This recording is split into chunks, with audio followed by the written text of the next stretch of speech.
And so those grand hotels shut down, most of them. And those that stayed open lost their elite clientele because the tourists were moving south. Now this was a tremendous gain for Florida. It was the beginning of the modern tourist industry in Florida, but it changed the character of Jacksonville. The early 1900s brought a new form of transportation to Jacksonville, and with it, a new sense of personal freedom. Well, the automobile, of course, was invented about the turn of the century, beginning of the 20th century. And within a couple of years, the first people in Jacksonville had purchased or even built their own automobiles.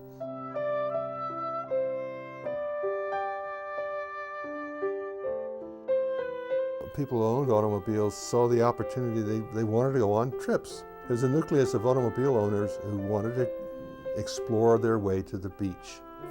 And so they would cross the river on the ferries that existed at the time. And they began to plot the way of how do we get to the beach, because this was rough country heading east from the St. Johns River. And so they went to the county commission and got permission to build a road, which became Atlantic Boulevard. And I think the road opened about 1910. It was not a paved road, it was a gravel road.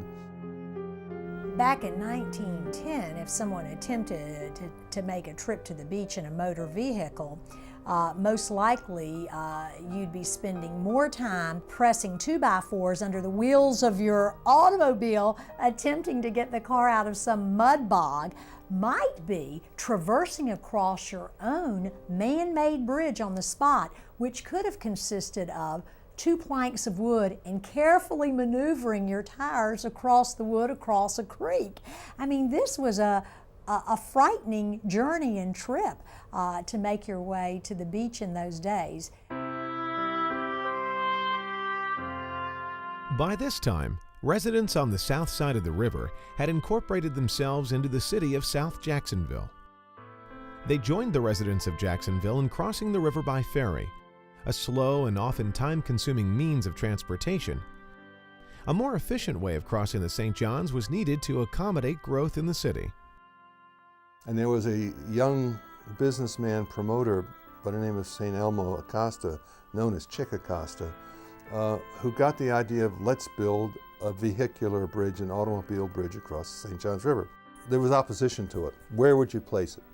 If you placed it right downtown, sort of where Main Street is now, that whole area was covered with docks. The port of Jacksonville extended inland all the way to the railroad bridge that had been built in 1890.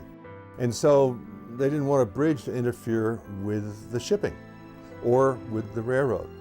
And yet, at the same time, they didn't want the bridge too far upriver because people in town couldn't get to it.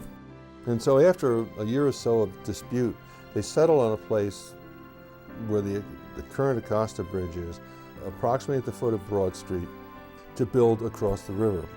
Construction started right after the First World War and was completed in 1921, and the first automobile bridge across the St. Johns River opened.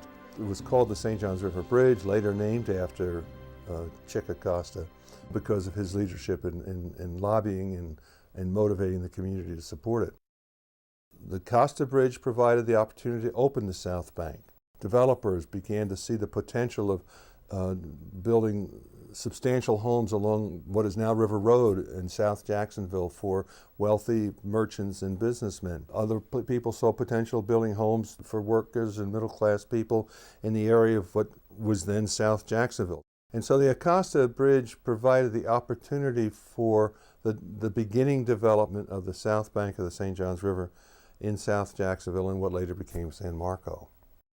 The Acosta Bridge also helped facilitate the Florida boom down in South Florida, because at about this time, Route 1, what we know as Phillips Highway and Route 1, was paved from Jacksonville to St. Augustine and beyond. And so tourists began coming from the north, and people speculating in land, wanting to get rich quick in Florida, began driving through this area, heading south to buy their homestead in Dade County and Broward County and areas like that. And so, as a result of the Acosta Bridge, the Jacksonville city limits eventually went across the river and took in a whole segment of the South Bank. And so that, to me, would be the greatest example of what the Acosta Bridge meant for the city. It enabled the city to grow southward, which it could not do before the bridge.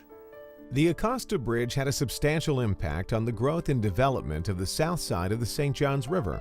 The bridge also offered access for motorists from the north to take part in the Florida boom.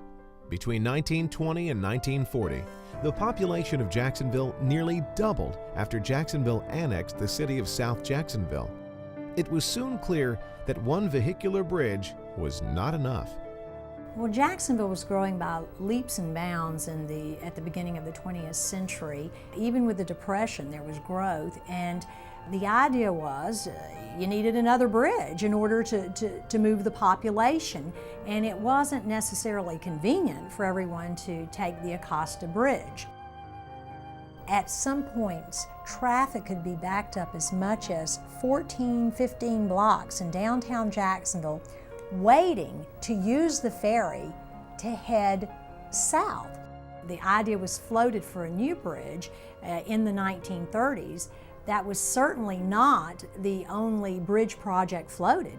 Even that early, one was floated for the Arlington area, what we know today as that area. But the crossing at Main Street was considered first, and that's where the population was, certainly. The Main Street Bridge joined Jacksonville to South Jacksonville. Before that, we were an isolated area. I remember specifically they had warehouses up by the river, and so it was commerce, but it wasn't families, it wasn't people. So what the bridge did was would give us an opportunity to take people and families across to shop and to go in that part of the city. I think initially the greatest impact the Alsop Bridge had was giving its residents, the Jacksonville residents, this feeling that they could move around. You know, we're coming out of a depression when this bridge is being completed, and the excitement of getting into more economic flush times is so important to the town. And Main Street in those days was just a bevy of activity in the downtown. Goodness gracious, during the war era and for the decades following, it was just where everything happened. But it's soon discovered after the Second World War that the Main Street Bridge had been a mistake. Main Street had been a very popular commercial area for shops and restaurants and so forth. When they created the Main Street Bridge, what it did was divert a great deal of traffic through the downtown area. Main Street was like the major commercial area and financial area at that point. And when it became a thoroughfare as part of Route 17, it suddenly was chock-a-block with trucks and buses and cars and motorcycles, and it became a thoroughfare like a freeway almost, and destroyed the attractive environment of Main Street.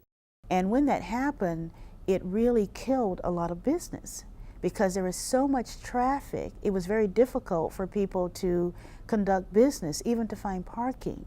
And there actually were African American businesses that were in the downtown area.